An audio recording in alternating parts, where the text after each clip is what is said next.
Now, a routine quarrel over a child's medicine took a deadly turn in Delhi, leaving a 31-year-old software engineer dead and 4 people in police custody.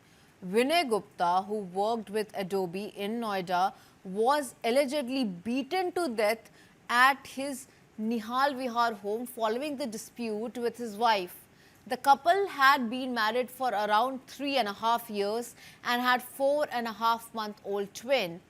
Now, according to Vinay's family, the trouble began on Friday morning when the couple argued over giving medicine to one of their children. His wife Rekha left the house after the argument. Minutes later, she returned with several relatives. Now, CCTV footage captures Rekha and her sister-in-law arriving while other relatives can be seen in a car. Vinay's family says the situation then turned violent and the relatives assaulted him, strangled him and repeatedly hit him before he collapsed. A neighbor was seen carrying Vinay outside after he became unable to stand. He was later taken to the hospital. His family has also raised serious allegations over the CCTV cameras, alleging that they were switched off during the incident. Police have detained 4 people, including Rekha and 2 of her brothers. A case is being registered under Section 103(1) and 35 of the BNS. Now, police are now examining the CCTV footage and other evidence as they investigate the case.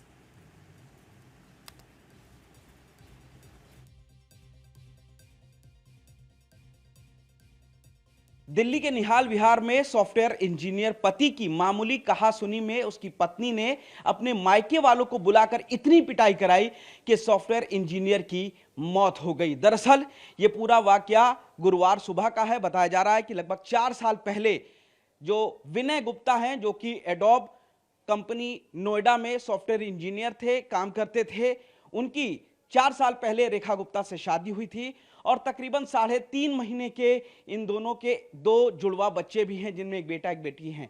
लगातार शादी के बाद से इन लोगों में कुछ हल्की फुल्की झगड़े होते रहते थे।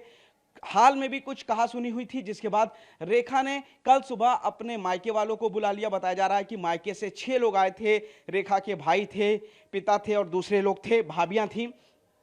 वो लोग जब इस कमरे में, जो कि विनय गुप्ता का कमरा, इसमें बैठे हुए थे कि जो विनय गुप्ता की माता जी हैं वो इन लोगों के लिए चाय पानी नाश्ता लेने गई। यहाँ पर बैठ कर के बातचीत हो रही थी। इन्हीं सोफों पे जो विनय गुप्ता थे और जो उनके ससुराल वाले यानी कि रेखा के परिवार के लोग थे, वो लोग बैठ कर के बातचीत कर रहे थे। लेकिन तभी अचानक रेखा के परिवार वाले विनय गुप्ता के साथ मारपीट शुरू कर देते। काफी ज्यादा मारा जाता है। जब रेखा के निर्देश पर यह सारा कुछ हो रहा था, रेखा जैसा कि परिवार वाले आरोप लगा रहे हैं कि अपने मायको वालों को कह रही थी कि और मारो, पीट पीट कर हत्या एक सॉफ्टवेयर इंजीनियर पति की कर दी जाती है। तो फिलहाल पुलिस ने इस पूरे मामले में 4 आरोपियों को गिरफ्तार किया। लेकिन आप देख सकते हैं ये वही क्राइम स्पॉट है, ये वही कमरा है जहां पर ये सारी वारदात को अंजाम दिया गया। जो विनय गुप्ता हैं, उनकी बेरहमी से उनके ससुराल वालों ने यहीं पर गिरा कर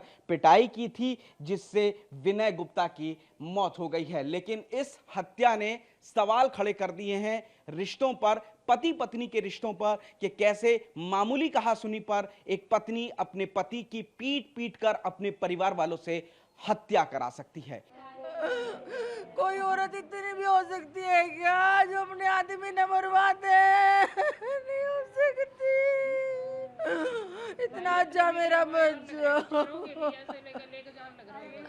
इतना अच्छा मेरा बच्चा, ना शराबी ना कबाबी, मरवा दिया अपने भाइयों को बुला के मेरी आंखों के सामने। मैं कुछ भी नहीं कर पाई, कोई बकरा भी नहीं काटा इतनी बेरहमी से जितना मेरा बेटा मार दिया। उसकी छाती पे कूद के 2-2 सांड 100-100 किलो के उसके भाई, गला दबा दिया। कोई उसे भी तो मार दो जाके, जो वह थाने में बैठी मुस्कुराने लग रही है। बेबी वाह, थाने में मुस्कुरा रही है, पूरी साजिश के साथ आई, कैमरे बंद कर गई, रिकॉर्डिंग नहीं होवे, 10 मिनट में अपने भाइयों को बुला लाई।